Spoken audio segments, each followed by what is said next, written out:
So today is day one. I am attempting to recreate modern day Stoicism, and specifically through the letters of Seneca. I chose to do the letters of Seneca because they really resonated with me, and I feel that a lot of the things that they covered were the most applicable to my life at this point in time. So when I read it, I really knew that I wanted to implement kind of a few of those things into my daily life anyway. So why not do it for my final project? So the first thing that I'd like to cover is a quote that resonated with me in letter 5 of the letters of Seneca, and that is to refrain from following the example of those who crave for attention, not their own improvement, by doing certain things which are calculated to give rise to comment on your appearance or way of living generally.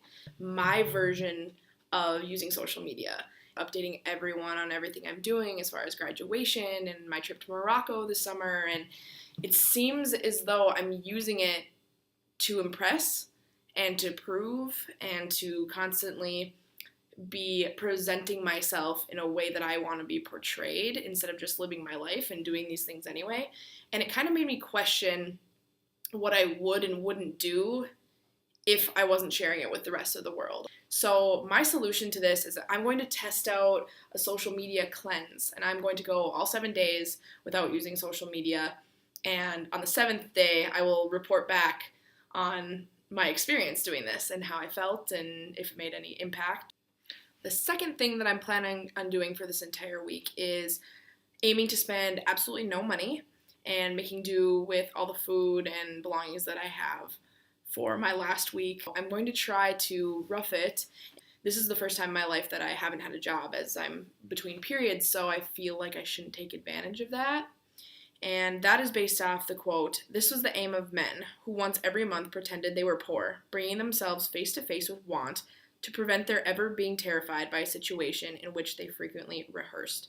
So he suggests that we start cultivating a relationship with poverty, so if financial adversity ever does strike, we're prepared for it. And I feel like this will be good for me, so we'll see how this goes. Welcome to day 2. It's been telling, that's for sure.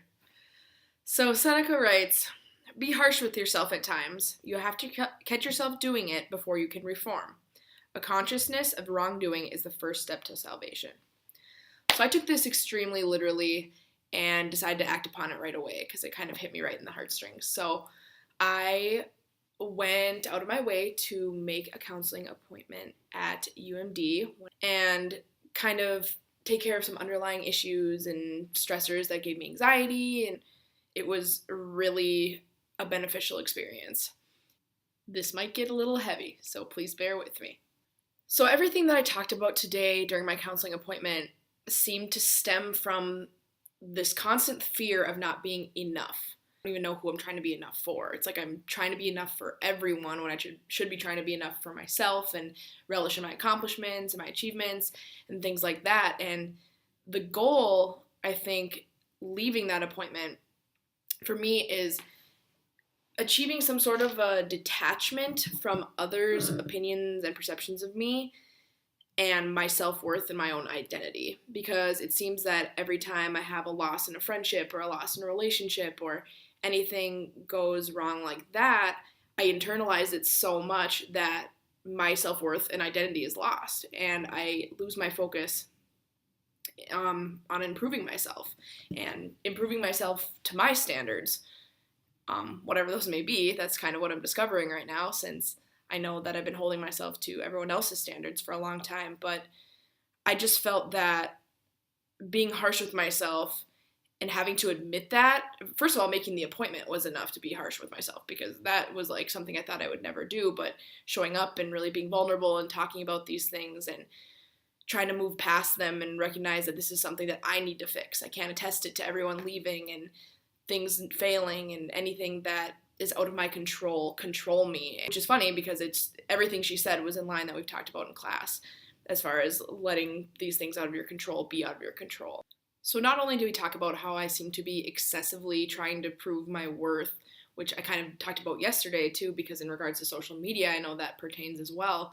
But we also talked about the fact that I seem to want to distract myself from pretty much anything. Fill my schedule to the brim, and I can never have a moment of quiet, and I can never sit by myself. I don't like to stay by myself. I always want to be with someone or doing things or planning things.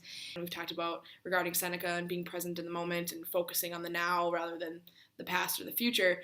But I don't know, that was interesting. Distraction was a good word for a lot of the things that I do, and I don't want to do that because I want my experiences to be meaningful, and I don't know how I would ever be able to achieve a meaningful life if I'm constantly filling them with distractions rather than fulfilling things. So there's that. So rather than ruminating over a million things that I usually think about that I probably shouldn't think about or focus on, I'm going to try to spend the rest of the day processing everything. I wrote in my journal about it. I'm going to write in my journal about it some more, just so I can go back. I like to go back and read what I write about so I can see what I was thinking in the moment. So the plan for tomorrow is to tackle some of these distractions head on. I know that my means of distraction, although there's numerous, I think that music is one of them. I know that I constantly have headphones in my ears, no matter what, walking the hallways, when I'm doing chores, when I'm going to bed. I fall asleep with music. I can't ever be in silence. Like, it just kills me. So tomorrow I'm going to attempt to replace the music I usually listen to and the constant noise. So that's next on the agenda. So in letter 2, Seneca says, restlessness is symptomatic with a sick mind. And he also says that man should learn how to pass time in his own company. Well, I'm horrible at that. Absolutely horrible at that. So what I usually do is listen to music literally 24/7. I don't necessarily I don't want to say the best music choices. A lot of the music I listen to, I feel like, has pertained to different parts of my life. So I use music as kind of like a memory bank type of thing, like looking back at pictures and whatever. And I kind of thought that was good for me, but in a lot of ways I feel like it's not, because I know a lot of songs come on and they kind of trigger those bad memories or kind of sad memories or different people that you don't have in your life anymore, or things that you miss, periods of time, things that are no longer the now. So I think I use music as a means to transport myself out of the now, which I never would have thought of before this. And so what I decided to do for this entire day was to replace my music, just my general playlist, with some Stoic meditations. Some of them were guided, some of them were more like ambiance music, and kind of did a little bit of exploring.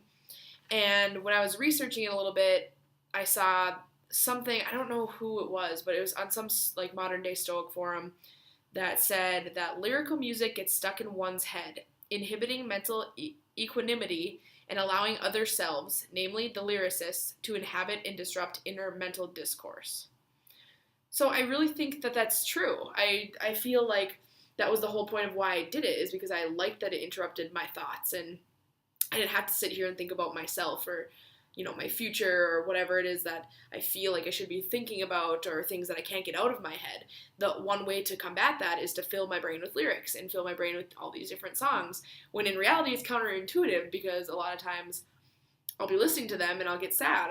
It'll remind me of a person or a place, as I said. So it kind of just relates back to my therapy appointment, as I said yesterday, recognizing this as my attempt at an unsuitable distraction to make myself feel better. I did end up finding a few different good ones. One was Brian Eno, and his was just ambient, like Stoic music, and it was a whole album, and it was super relaxing. I did my homework to it, and I really liked it. And then in the morning and in the night, I did Michael Seeley's guided mindfulness meditations, and well, I actually started those kind of like at the beginning. I was kind of thinking about meditation before all this started. So for the past few days, I've been doing that especially every morning and every night. And I noticed that it helps me fall asleep, for one. And starting off my morning with a mindfulness meditation instead of checking Facebook or checking something that just makes my brain overload is a much more beneficial thing for me. So I feel like definitely the guided meditations at the beginning and end of the day were super beneficial. And then there's a more contemporary artist called Phalia, and I found their album, and it's called Fall and Light, and there's no lyrics or anything either. It's instrumental, and it's kind of techno-ish, but it's like slower. I don't know.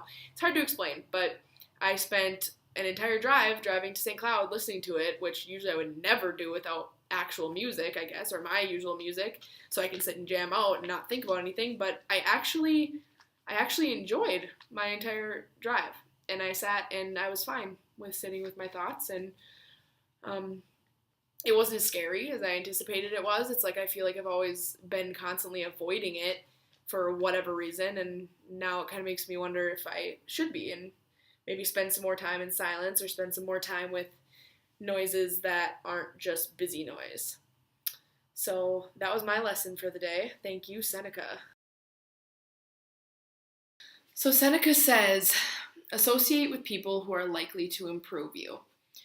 I have a lot of great friends, like wonderful friends, don't get me wrong, but I feel sometimes like they don't maybe share my mentality as far as, finding a meaningful career and being really adamant about making positive change and things like that. So I decided for this project to seek out a mentor, a moral tutor, as Seneca would call him.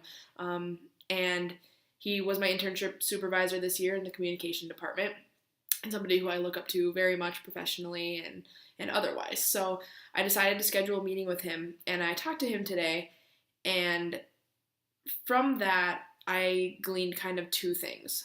First of all, we talked about my future plans and whether or not I wanted to go to grad school or work, and how to pick a career and how to pick a program if I do go to grad school. I always came back to my parents, and other people, and well, what about this and what about that, and things that were so external, and just worrying about these different things that had nothing to do with the core of me. He said something to me that really resonated with me, and he said, Tani, quit trying to find the right answer. And he said, because there's no right answer, there's good answers, and you have to trust in yourself that you're not making a bad decision, but that doesn't mean that there's many different good things that can happen, and that doesn't mean that you're going to be able to pick one and be the almighty controller of whether or not that's your lifelong right decision, because right decisions change all the time. And so that kind of made me exhale a little bit. I can't even decide on something because I feel like I might be making the wrong decision or whatever, and either way, it kind of reminds me of that whole point of destiny. It's going to steer you regardless. You're going to go down this path because that's what I'm supposed to be doing right now, and if I change, so be it, and if I don't, then maybe it is what destiny had in store for me. And then another thing that we pointed out, that kind of that concept again of me bringing up all these external people and their advice and my mind being so impressionable, as Seneca would say, that another letter of Seneca stood out to me after this conversation. If you shape your life according to nature, you will never be poor. If according to people's opinions, you will never be rich. And that comes back to living my life for someone else and worrying about, the prestige or the income or just having the degree to have the degree or what position I hold within a company. And it really made me think. And if there's two things I took away from that meeting today, those would be them. And it was a good time to hear them because, who knows? So I guess I'm just going to do the best I can and trust that fate's got my back. A sidebar, that's been my bed for the past 5 or so days because I don't have a bed anymore because I'm moving out. So not only did I get the full effect of the food poverty, but the absence of a bed as well. In letter 6, Seneca says, part of my joy in learning is that it puts me in a position to teach. Nothing, however outstanding and however helpful, will ever give me any pleasure if the knowledge is to be for my benefit alone. And I really like that. I have been a journalist for the Odyssey Online, which is just an independent journal, for a little over a year now. When learning beneficial things, you usually want to take them to change the world and to make things better and to make other people open their minds as much as you are. So when I learn things, I always feel so compelled to tell everyone and all my friends and my family and whatever, and I can't always do that so articulately with my speech. So writing is the medium that I usually use in order to get messages across or to make a change or do whatever it is that I'm trying to do. What I decided to do today was to make a blog, which I'm very excited about. So there it is. That is my blog as of now. It's only got one thing on it, but soon to be more. And that way I can have my own forum without limitations to talk about whatever I wanted. And I think expanding what I've learned and what I keep learning as a college student and as somebody who's unconventionally young to be a college graduate, I think that my story could be really beneficial to some people. So that's what I'm hoping anyway. Letter 38. Seneca repeats, words need to be sown like seeds. No matter how tiny a seed may be, when it lands in the right sort of ground, it unfolds its strength and from being minute expands and grows to massive size. Hopefully I can expand my seed. So I was planning on talking about something pretty different today. As I prepare to go to Morocco, I just spent a little time consoling my parents because I had to say goodbye to them. And my mom was crying and super worried, and me trying to stay strong because I know her pain is not my pain, and I know that that's not my thing to internalize, and I was trying to tell her some stoic mentalities, and I didn't cry. I did not cry, so I was really proud of myself. So in the midst of all that, I did find out that my boyfriend and I broke up a few months ago. He is now dating a girl that he told me not to worry about, and a girl that he was friends with, and that, you know, all this stuff. And so I didn't prepare myself for that this morning. I was actually in a good mood all day, but I definitely didn't do my mental preparation for things that could go wrong today. And if I did, that is something I did not include and did not expect. So I was unfortunately pretty shocked by that. And I've been going back and forth just as far as my feelings, but the letter to Seneca that I'm going to talk about today says that anger is to be avoided not for the sake of moderation, but for the sake of sanity.